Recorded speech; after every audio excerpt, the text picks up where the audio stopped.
Alors, et oui, encore une vidéo par temps de pluie. Donc, j'ai déjà fait pas mal de vidéos sur le matériel de coupe et surtout l'affûtage. Je vous invite à aller les revoir, à fouiller affûtage de scie, affûtage de sécateur, affûtage de greffoir. Par contre, là, on va arriver au mois de mars et il va être important de bien choisir le matériel de coupe. Et il y a une erreur à ne pas faire en jardinage quand on achète un sécateur. Alors, les sécateurs, en règle générale, c'est très simple. Vous pouvez regarder. Vous avez ici une lame. Et là, une contre-lame.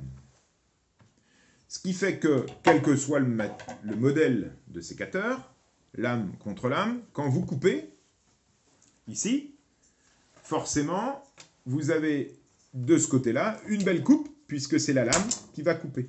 Et vous voyez, ma coupe, elle est nette. Donc, toujours, quelle que soit la marque, il y a des oranges, il y a des rouges, il y a tout ça. Vous voyez que ici, vous avez des sécateurs. Ça, c'est le mien perso. Il y a une poignée pivotante pour pouvoir couper plus souvent quand on taille de la vigne ou qu'on fait des grosses boutures. Bien sûr, on monte en gamme, on monte en prix. Mais dans tous les cas, achetez toujours un sécateur avec une lame et une contre-lame. Et jamais ce type de sécateur où vous avez une lame, et vous voyez ici, ce n'est pas une contre-lame, c'est ce qu'on appelle une enclume. C'est un sécateur en enclume.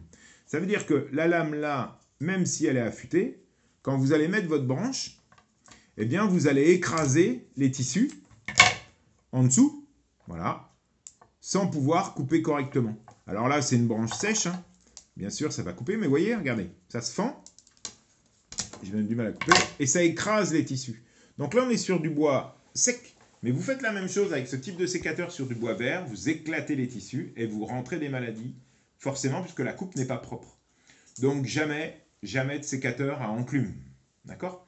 Alors après, dans le matériel, bien sûr, on a des petits sécateurs, entre autres pour faire des bouquets, pour pouvoir enlever des fleurs fanées, des gros sécateurs qui nous permettent, et ça c'est vraiment intéressant, même si c'est un peu cher, ça vous permet de couper des grosses branches dans le jardin. On évite, bien sûr, le sécateur enclume. Après, vous en avez des plus ou moins longs, on appelle ça des forces, ou des sécateurs de force, ou des élagueurs. Ça permet, quand on fait des tailles, c'est le même système, hein, lame contre lame, mais d'aller chercher de la branche plus grosse en diamètre. N'oubliez pas, quand vous taillez sur des gros diamètres, il est important, mais je vous referai des vidéos sur la taille, de pouvoir nettoyer la plaie avec ce type d'outil, ce qu'on appelle des serpettes. J'en ai déjà parlé au niveau de l'affûtage, je ne rentre pas dans le détail, mais ça fait partie des outils de coupe qui sont intéressants.